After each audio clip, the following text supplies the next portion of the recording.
Also, something that I've realized lately, a lot of my creativity has been hindered by one thing.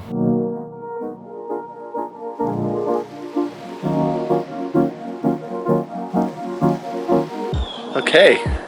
Hey, get it. So they're not outdoor cats, they're lanai cats. So they're outdoor, indoor cats. Because they can't get out of this screen here. So it's kind of like the perfect situation for them. But anyway, you know, I've really been holding off on posting or filming or really anything. Not because I don't want to. I've actually really wanted to. I've really wanted to put out content, but here's the thing. This is really the only camera that I can do that with. And you're probably noticing the audio quality isn't usually what it is. The video quality isn't usually what it is. And it's because neither of my cameras are currently fit to film YouTube videos. Actually, that's not entirely true. Hang on. Okay, this camera's working. It's working fine. See, quality's up to par. I got the microphone, it's doing the thing, it's awesome, cool. But this is the lens that I normally use to make YouTube videos. This is my Canon 24-70. A lot of you don't even know what the hell that means. It gives me a wide enough picture that if I were to hold the camera, you wouldn't be like right here in my face. That's not an ideal way to watch a YouTube video. On Thanksgiving, I'm not gonna blame it on the cats. I'm not gonna blame it on you. But some sort of mystical force pushed my camera off of the countertop on Thanksgiving. Here's the story, it's real short. I was sitting on the couch, doing my thing, just sitting, I think we were watching Star Wars, and then I heard bang! When I heard that bang, I knew something was wrong.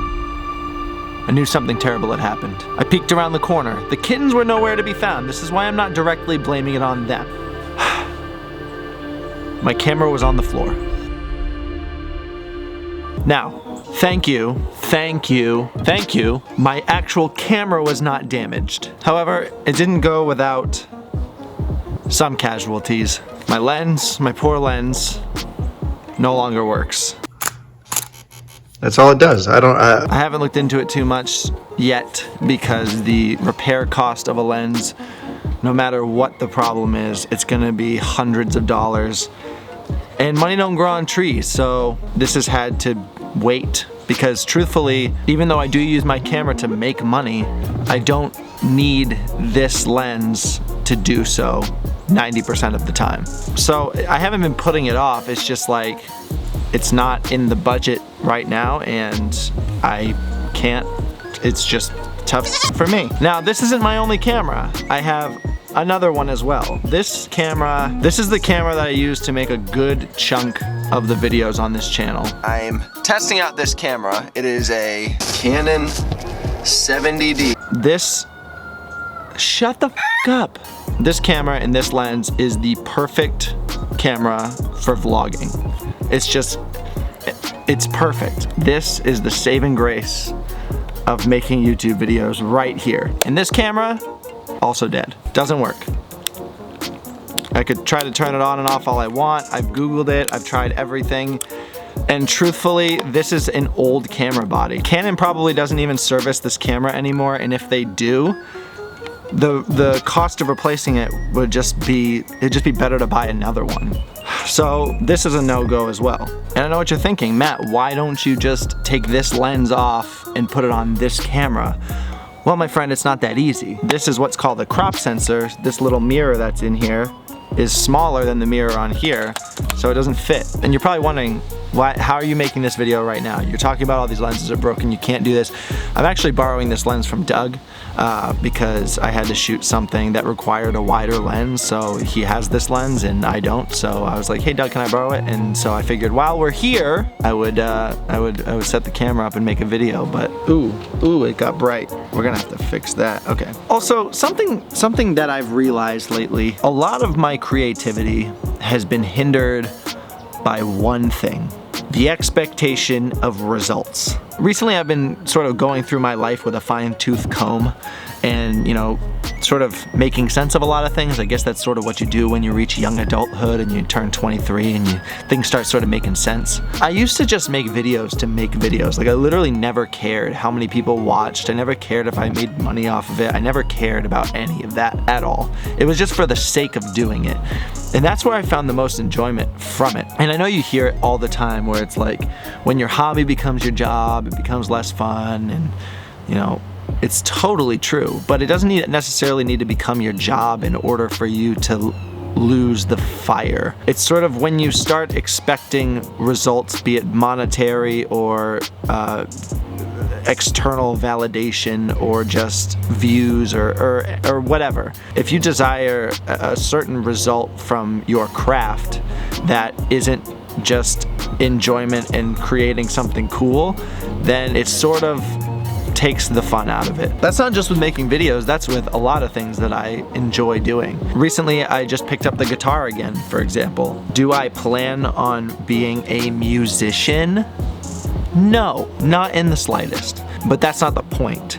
And for some reason, for a long time, to me, that was the point. Like, what's the point of doing something if you're not gonna make money from it, or it's not going to award you opportunities to do something? I guess I've always just sort of had this sort of result-based mindset around the things that I like to do. It's like working out. Like, if you work out because you want to look a certain way, you're never ever going to feel like you've arrived. You're never going to feel like, okay, now I'm in shape, or I've hit my goal, unless the goal is like a certain weight or whatever. Like, if you're trying to build muscle, at no point are you gonna feel like you're big enough, or you're gonna feel like you're strong enough. There's always gonna be a higher ceiling to it. It never ends. So the flip side to that is working out because it's good for you and you feel good after, and it gives you more confidence and just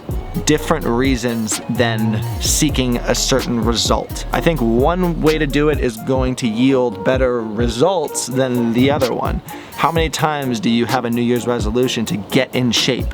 Like, what does that even mean to you? Does it mean building muscle? Does it mean losing weight? How many times have I pursued YouTube because I want to have a successful YouTube channel? What does that even mean? Does that mean get 100,000 subscribers, 200,000 subscribers? Is it views? Is it engagement? What is it? To me, I'm just sort of trying to pick out the things that I like to do because I like to do them, and doing those because I like to do it.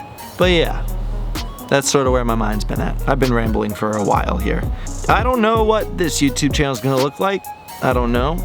Might start a podcast. I've been talking about it for a while with my friend Kyle. I'm a poet and I didn't even know it. So we'll see. We'll see what happens. I know that I want to start doing more stuff like this because I just like to do it. And if you don't like to watch it, then tough noogies. Bye. All right. Cool. Wait. Stop everything. Stop everything. Stop everything. That's my getter. I think there's a bald eagle on the dock right now. You see it? You see it? You see it? I'm gonna try to get as close as I can without it flying away. That is a bald eagle. That's a bald. What? Oh my goodness. That thing is legit. Hell yeah. America.